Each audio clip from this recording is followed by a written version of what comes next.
안녕하세요. 언제나 열정적인 하피수학입니다.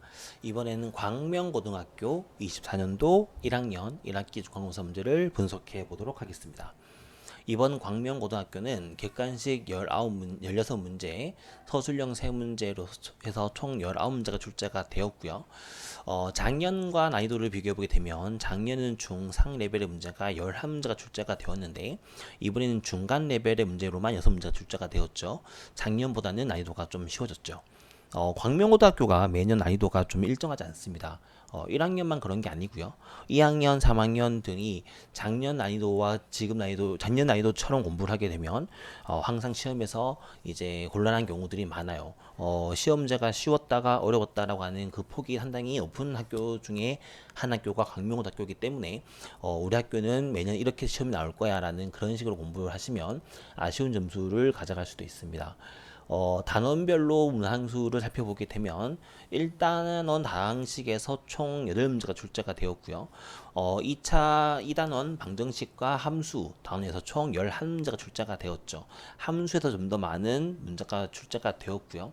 중간 레벨은 단원별로 잘 정리가 된 것 같아요. 그래서 이번 시험은 아무래도 함수 싸움이었습니다. 함수가 7문제로 가장 많이 출제가 되었죠. 그래서 아무래도 함수가 중간고사의 항상 메인이고요. 기말고사는 부등식과 원의 방정식이 메인일 수밖에 없죠. 그렇기 때문에 이번에도 함수를 잘 해석하고 분석하는 문제가 이번 문제에서도 가장 어려운 문제였던 걸로 보입니다. 조금 마무리를 한번 해보게 되면 이번 시험은 대체로 평이한 난이도가 출제가 되었고요. 광명고등학교 학생들이라고 한다면 문제를 다 시험이 다 끝난 다음에 문제 한 문제를 주면서 자, 너 이 문제 풀 수 있겠습니까? 이 문제 풀 수 있니? 라고 물어본다면 여기 있는 19문제 중에서 뭐 풀 만한 문제는 사실 한 문제도 없어 보입니다. 그런데 항상 시험이라는 거는 시험이 끝나고 와서 문제 한 문제를 보는 건 별로 의미가 없죠.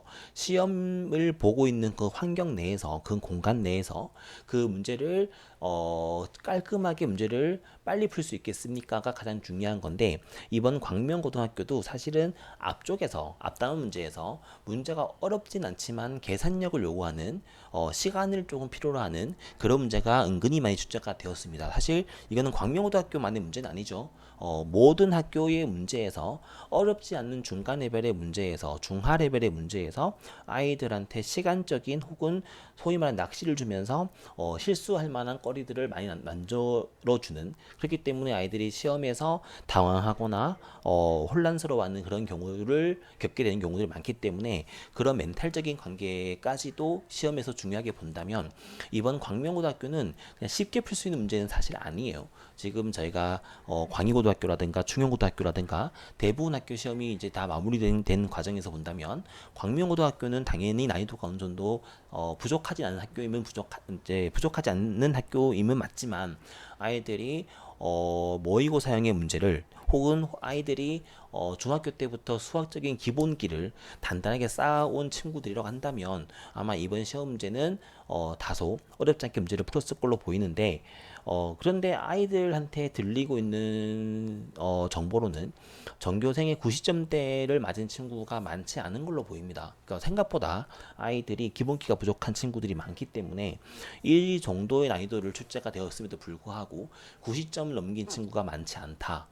그렇기 때문에 지금 한 70점 중후반대에 나온 친구들이 반에서도 한 5등 이내를 가져가는 걸로 보였거든요. 그렇기 때문에 등급상으로 본다면은 그렇게 조금 80점에서 70점 사이가 조금 상위권을 조금 많이 유지하고 있는 모습인 것 같아요. 그렇기 때문에 등급으로는 좀 아쉬울 수 있지만 이번 기말고사가 또 부등식과 도형의 방정식이 들어가죠. 원방 같은 것들이 들어가기 때문에 난이도 상으로는 상당히 어려운 그런 과정에 나와 있는 이번 기말고사 부분이 있었기 때문에 이번 기말고사 범위를 누가 더 빨리 준비를 해서 마음을 추스리고 5월달이 또 이제 아이들한테는 조금 나태해지기 쉬운 달이기 때문에 마음을 다시 다 잡고 바로 기말고사 준비를 할 수 있는 그런 좀 계획적이고 준비된 그런 과정을 해야 될 걸로 보이고요. 저희 하피 수학도 아이들이 시험을 끝남과 동시에 아이들 시험지 한 명 한 명을 제가 다 분석을 하고 확인을 해서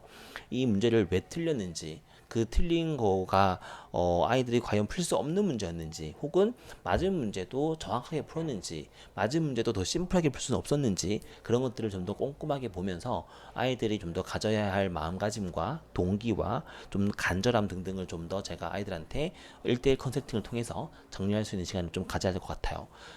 광명고등학교 문제는 수학적인 기본기를 말하는 문제이기 때문에 저희 학원에서 하고 있는 이엄마라는 교재라든가 혹은 평상시에 문제를 풀고 있는 마풀 시너지 같은 그런 교재가 완벽하게 소화가 된다면 아이들한테 어려워서 문제를 풀지 못했어요라는 말은 나오지 않는 그런 시험이기 때문에 누구보다도 단단하게 완벽하게 깔끔하고 명확하게 공부를 할 수 있는 그런 식의 공부를 할 수 있게끔 저희도 접근을 해야 될 것 같기 때문에 아이들과 많은 이야기를 통해서 부족한 부분을 캐치해서 좀 더 발전된 모습을 볼 수 있게끔 준비를 한번 해보도록 하겠습니다.